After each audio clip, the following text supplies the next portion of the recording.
My name is Bobby Vernon. I'm a high school football coach with the Palmetto Panthers in Miami, Florida. When I'm not coaching, I'm a speaker, writer, and business consultant, having spent the majority of my career in the private sector. This video introduces a series of tackling drills, which together form a teaching progression for tackling without helmets and shoulder pads. It's based on my experiences as both a coach and former player, having played at all amateur levels, including youth, high school, and college football. It's also based on my experiences as both a fan and player of the game of rugby. This video was created because I wanted to share what I believe is a safe, effective, and fun way to practice and teach sound tackling, principally to youth and high school football players. I believe if done correctly, this will condition players at an earlier age to keep the head out of the tackle and remain disciplined with their tackling form and technique. I also wanted to create a set of drills that would be easy to implement at all levels, in that they do not require a lot of expensive equipment or complicated logistical coordination.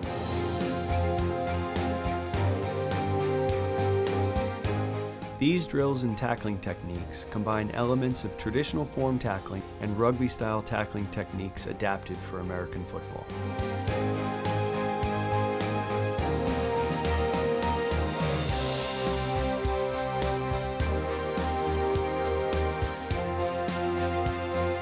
The truth is that traditional tackling form and technique in American football is not radically different from tackling in the game of rugby. Many of the elements of an effective tackle are actually the same in both sports, with a few small technical differences.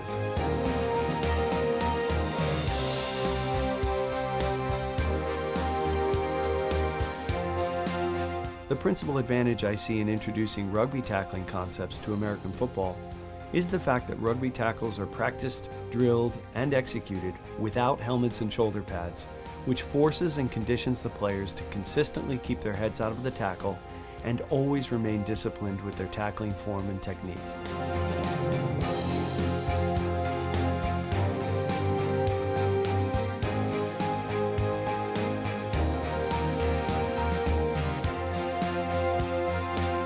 It's been my observation that teaching traditional form tackling technique for American football is fine in theory, but very often both theory and form go out the window the day the kids strap on the helmet and shoulder pads, where big hits to or with the head are often encouraged and celebrated over sound tackling.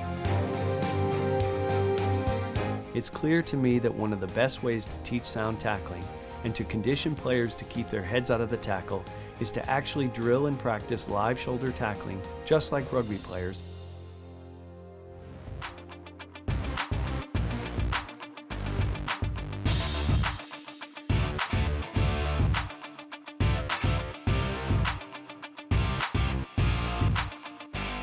It's no secret that American football is dealing with a serious concussion problem. However, what isn't as well known or reported is that there are really two types of concussions experienced in American football. Those that are the result of an accident, and those that result from an intentional act, meaning they were caused on purpose by either using one's own head to deliver a blow or intentionally targeting and hitting an opponent's head.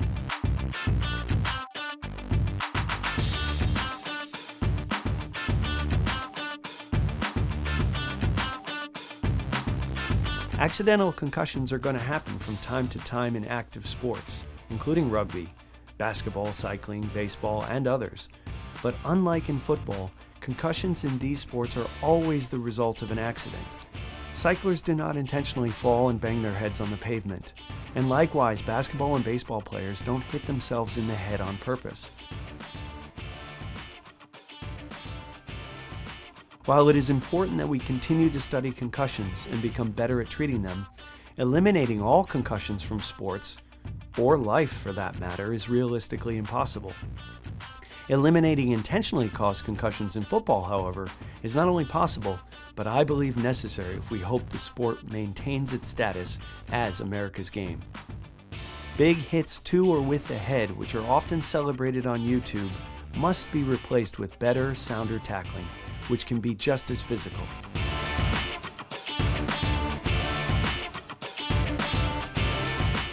American football's origins are derived from the sport of rugby. So there's no reason why we shouldn't look to it for lessons which can improve our tackling and make the game safer. Recently, some extremely accomplished professional and college coaches have begun to embrace the concept of rugby-style tackling techniques. But as I've said, I believe it's less about the technique and more about the way rugby tackles are practiced, which is in a live environment without helmets and shoulder pads. I hope you enjoy this drill video. Please share your comments and questions and check out our blog, which is dedicated to improving both the culture and sport of American football.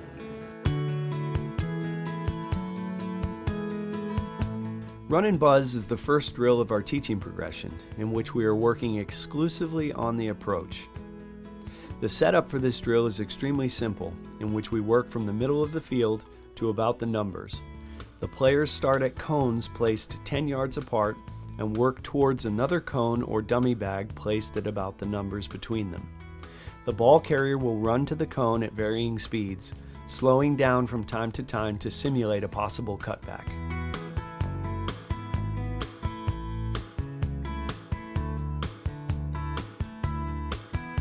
We start the defender in a leveraged position, meaning an inside shade to the ball carrier. And in this drill, we are working on three principal concepts. First, the player should maintain his leveraged position on the ball carrier all the way to the cone. As the ball carrier slows down to potentially cut back, the defender buzzes his feet to slow down and maintain his shade or leverage.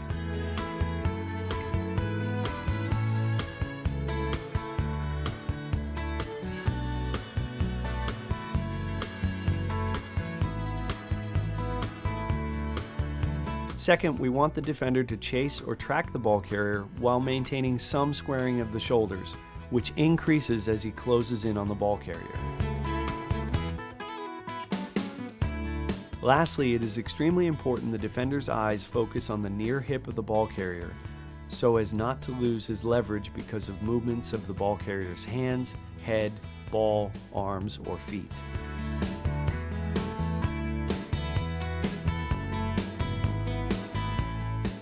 I am a huge advocate of flag football for many reasons, but for young players learning to tackle, playing flag football forces players to focus on the hip of the ball carrier because that's where the flags are worn.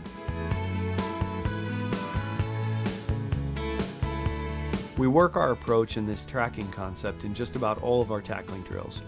We believe the approach is an extremely important and often under-drilled aspect of sound tackling.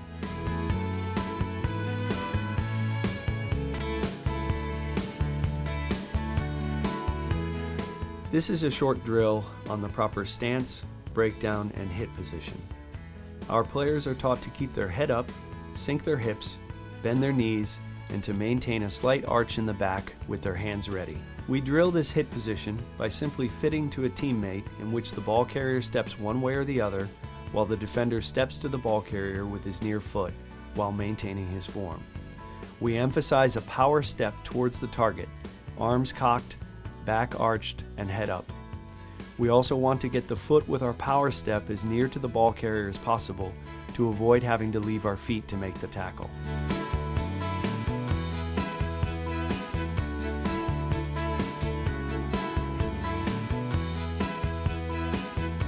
The stance and breakdown position is similar to some of the current teaching of American football form tackling.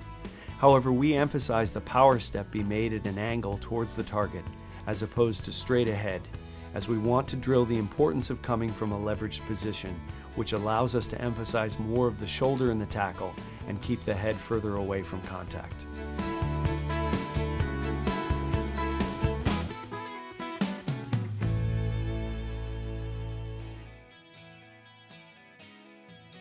So the second drill in our teaching progression is what we call hip, rip, and wrap. It's another two-part drill like the run, buzz, and breakdown. Only here we move from the contact point to the follow through.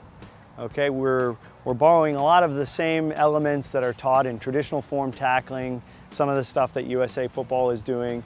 We're not really rewriting the book here. However, there are a few subtle differences in technique and form that we teach. In the first part of the drill, the players are on their knees, but their upper body is in the proper hip position. The tops of their feet should be flat on the ground so as to force the players to use their hips and not their toes. The players will then explode up using only their hips and arms and land on the bag. It is important the players keep their eyes up and an arched back, which will ensure the head is not dropped.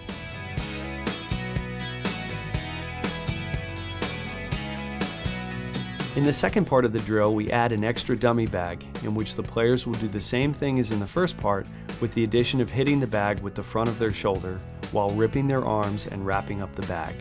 The hands should come together to squeeze the bag, and their head should be up but to the side. This is a little different from some of the more recent heads-up teaching techniques, which teaches players to throw 2 uppercuts with the head up, but often in a straight up or head-on position to the target.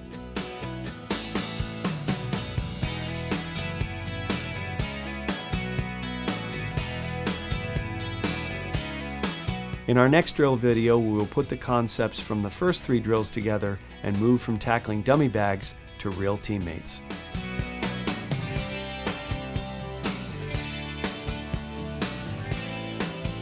Okay, so in the first 2 drills, we've covered the approach, the breakdown and hit position, and the follow-through. The first drill was our run, buzz, and breakdown drill, in which we covered the approach to the contact point. And then in our hip, rip, and wrap drill, we went contact point through follow-through, okay? At this point, we're ready to begin getting our players accustomed to tackling live players without helmets and shoulder pads. And what we do to start that teaching progression is have the player begin from his knees, okay? John's gonna be in the proper hit breakdown position from his knees with an arched back, his head up. We're gonna have a player stand in front of him, and John is then gonna basically tackle that player, ripping his arms and wrapping up the opponent with enough hip drive to bring the player down. Again, this is the first progression of getting our players accustomed to tackling without helmets and shoulder pads of live players.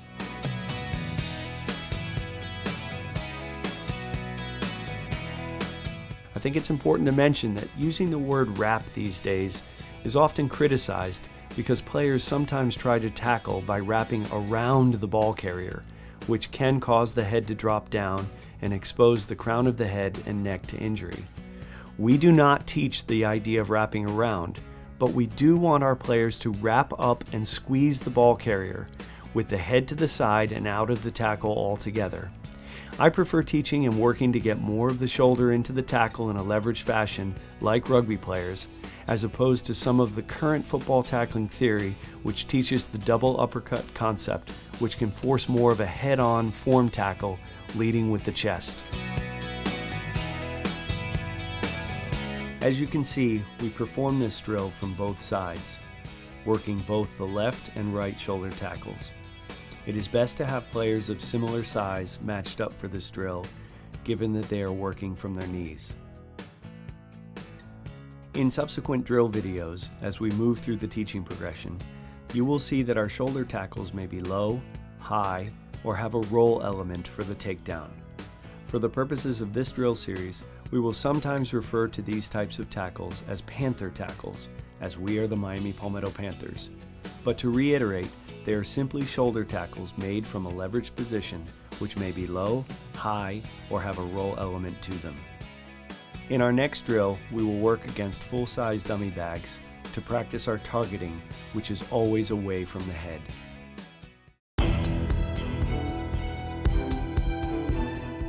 In this drill, we increase the tempo against full-size tackling dummies, and we are focused on proper targeting at higher speeds.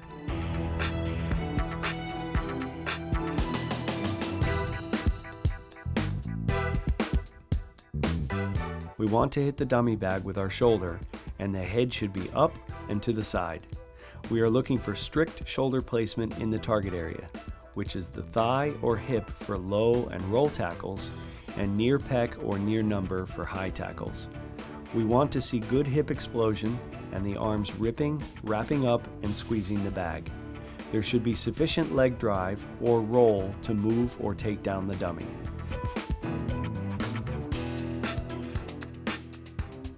Players can start from a standing 2-point or down in a 3-point stance based on the position they play.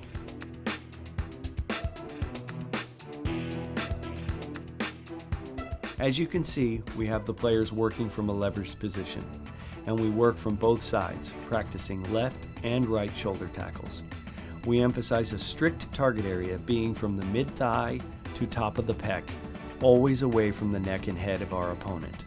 We place easy-to-see colored tape to reinforce the required target areas for these types of shoulder or rugby-style tackles.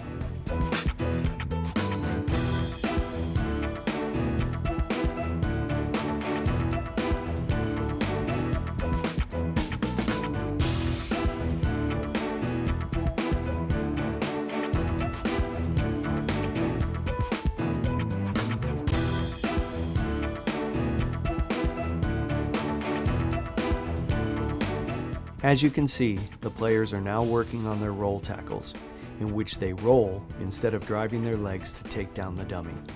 Roll tackles are low shoulder tackles which target the near thigh or hip of the ball carrier.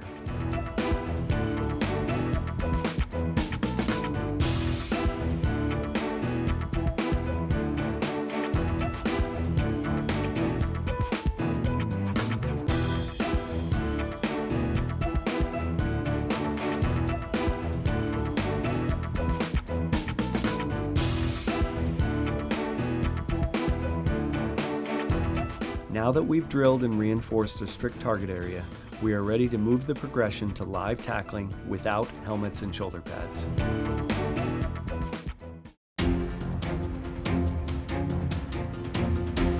This is another simple drill setup in which we place two players about 6 yards apart who will run to a cone or spot about 5 yards away, which is where the defender will make an actual tackle on the ball carrier.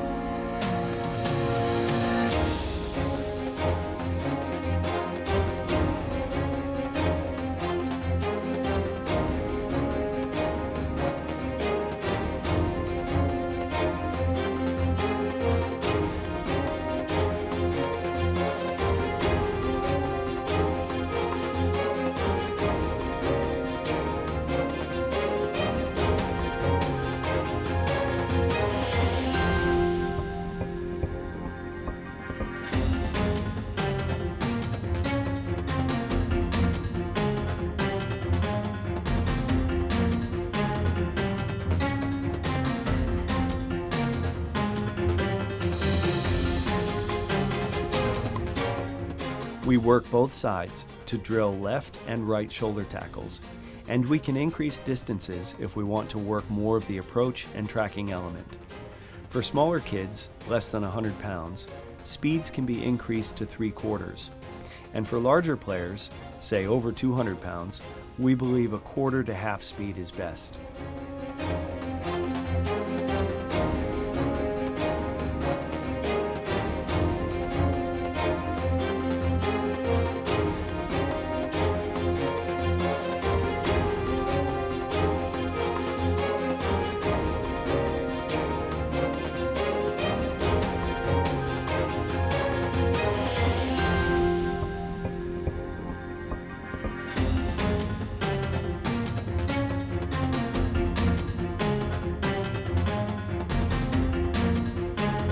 While not entirely necessary, we have the players wear hip and thigh pads for this drill to further eliminate possibility of small injuries in practice.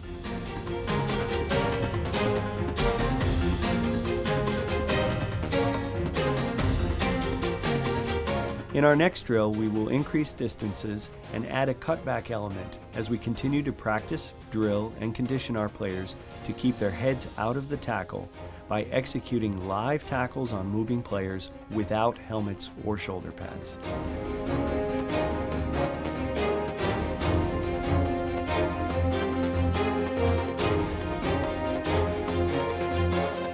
In this drill, we increase the space in which the runners can operate, forcing our defenders to maintain their leverage while pursuing the ball carrier.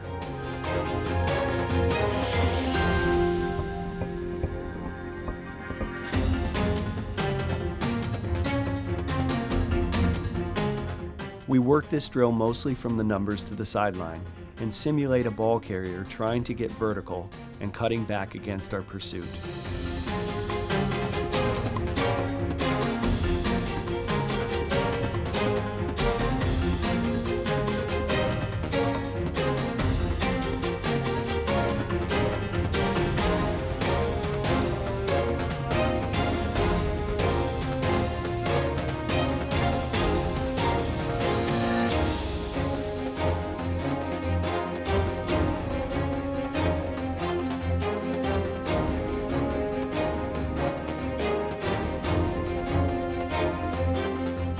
We will work it from both the left and right by simply flipping the drill so we can stay on the same side of the field.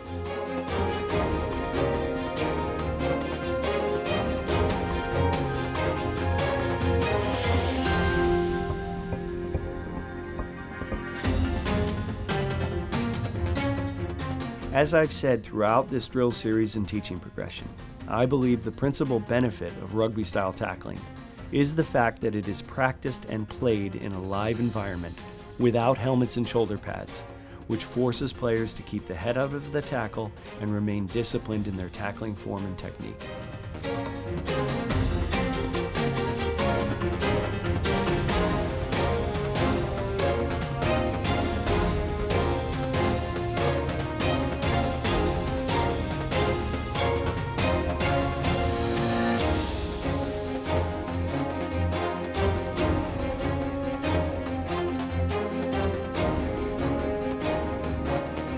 In our next drill, we will work high shoulder tackles with the help of a protective shield.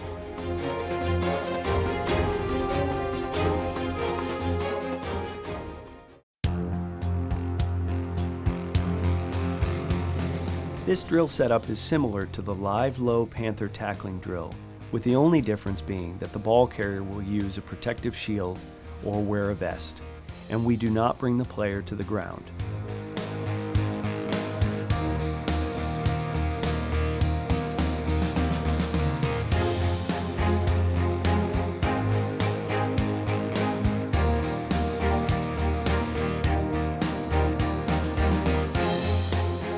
We are emphasizing all of the same mechanics as in the low shoulder tackle drill, with the only difference being the target area, which is the near pec or near number, as opposed to the hip or thigh.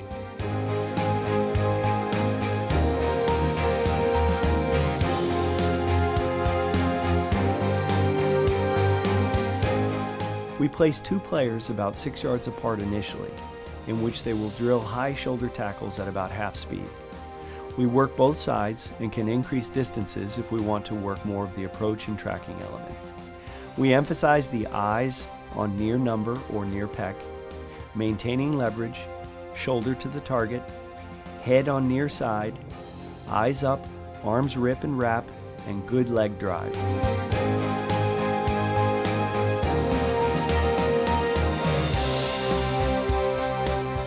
It's possible to bring players to the ground, but I would recommend using a landing pad at a designated contact point.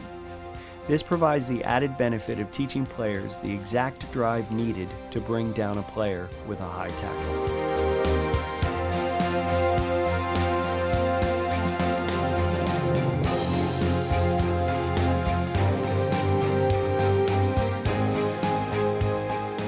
In our next and final drill, we will work full-speed panther tackles of all types, low, high, and roll tackles, against tackling dummies and set up game-type simulations where possible.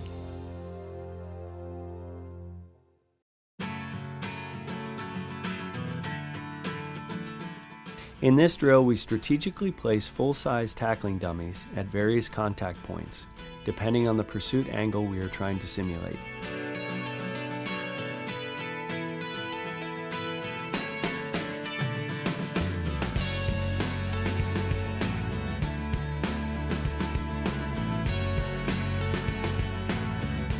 For linebackers and defensive ends, for example, the distances may be shorter, and for defensive backs, the distances perhaps may be greater. There is room for creativity here. In this drill, we are working outside runs and short pass plays, slants, hitches, spots, and speed outs. But there is room to get more creative with additional routes and pursuit angles.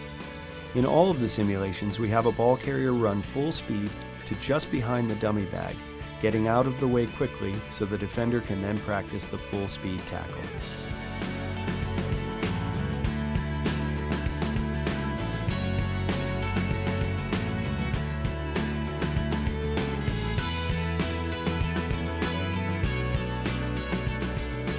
This concludes the drill series and teaching progression focused on tackling without helmets and shoulder pads. I would like to thank Coach Mike Manasco and all of the players at Miami Palmetto High School for their help in developing and practicing these drills. Of course, this could not have been done without the players who volunteered to help make this video. A special thank you to Ramon Chester, John Pierce,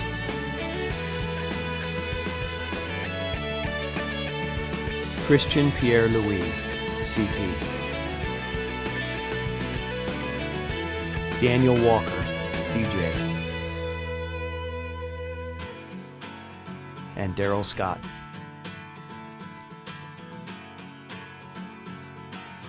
While the drills in this video were performed by high school players, conditioning players at the youth level to keep their head out of the tackle through live shoulder tackling without helmets will certainly help to improve the safety and effectiveness of tackling in the game of football. I hope you've enjoyed this drill video. Please share your thoughts and comments and check out our blog dedicated to improving the sport and culture of amateur football by making it safer, less professional, and more fun.